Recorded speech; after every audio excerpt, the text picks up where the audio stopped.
यदि पत्नी ज्यादा कमा रही है और पति के पास गुजारा भत्ते के लिए अपने जीवन के निर्वाह के लिए कोई साधन नहीं है तो वह पत्नी से भी अपना गुजारा मांग सकता है और वैसे ही पत्नी भी पति से अपना गुजारा मांग सकता है। साथियों, सीआरपीसी के सेक्शन 125 के तहत पत्नी को पति से गुजारा भत्ता मेंटेनेंस लेने का हक है, पर जो सीआरपीसी का सेक्शन 125 है वो टेम्परेरी नेचर का है, इसीलिए इसमें इंटरिम रिलीफ प्राप्त होती है। एक और सेक्शन है जो हिंदू विवाह अधिनियम के तहत मेंटेनेंस के लिए प्रभावी है, वह है धारा 25 हिंदू विवाह अधिनियम। धारा 25 हिंदू विवाह अधिनियम परमानेंट प्रकृति का होने के कारण डाइवर्स हो जाने के बाद तय होता है। सेक्शन 25 के तहत जो एलुमनी या मेंटेनेंस तय होते हैं वो परमानेंट प्रकृति के होते हैं।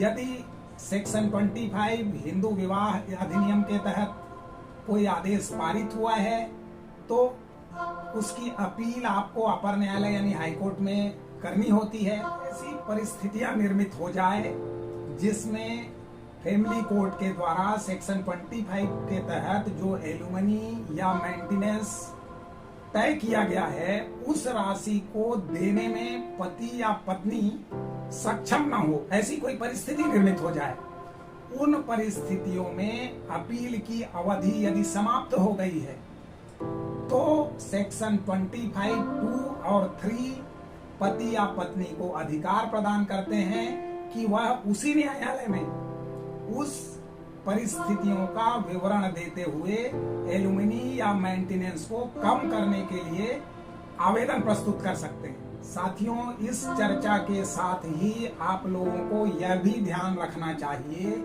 कि सीआरपीसी का सेक्शन 125 जो है वह एक पत्नी को पति से प्राप्त होने वाले मेंटेनेंस के बारे में बात करता है। अभी सुप्रीम कोर्ट में सेम सेक्स मैरिज के लिए जो बहसें चल रही थी उसमें सुप्रीम कोर्ट के सामने वकीलों ने इस बात को भी सामने लाया था कि सेक्शन 125 सीआरपीसी में एक पत्नी को पति से गुजारा भत्ता लेने के लिए बात कही गई है। उसमें यह नहीं लिखा गया है कि पति को पत्नी से गुजारा भत्ता प्राप्त करने का अधिकार है, वहां स्पष्टतया लिखा गया है एक पत्नी को पति से गुजारा भत्ता लेने का प्रावधान है।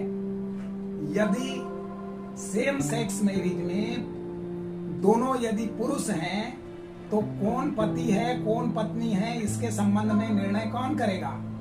ऐसी स्थिति में सेक्शन 125 सीआरपीसी का भी अमेंडमेंट करना पड़ेगा। अब इस संबंध में चर्चा करने के बाद एक प्रमुख तथ्य यह भी आपको ध्यान में रखना चाहिए कि सेक्शन 125 एक पत्नी को पति से मेंटेनेंस प्राप्त करने का अधिकारी बनाता है, वहीं सेक्शन 25 हिंदू मैरिज एक्ट पति या पत्नी दोनों को पति या पत्नी से मेंटेनेंस प्राप्त करने का अधिकारी बनाता है।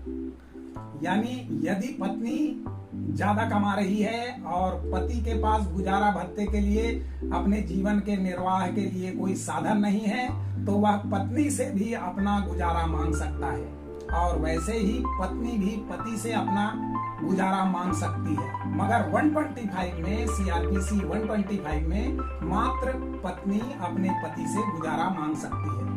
तो साथियों, सेक्शन 125 सीआरपीसी और सेक्शन 25 हिंदू मैरिज एक्ट दोनों के बीच में जो अंतर है उसको आप भली भांति समझ गए होंगे। आपके मन में इस वीडियो के संबंध में कोई विचार होगा तो मुझसे जरूर साझा करें। तब तक के लिए धन्यवाद, नमस्कार, जय जोहार।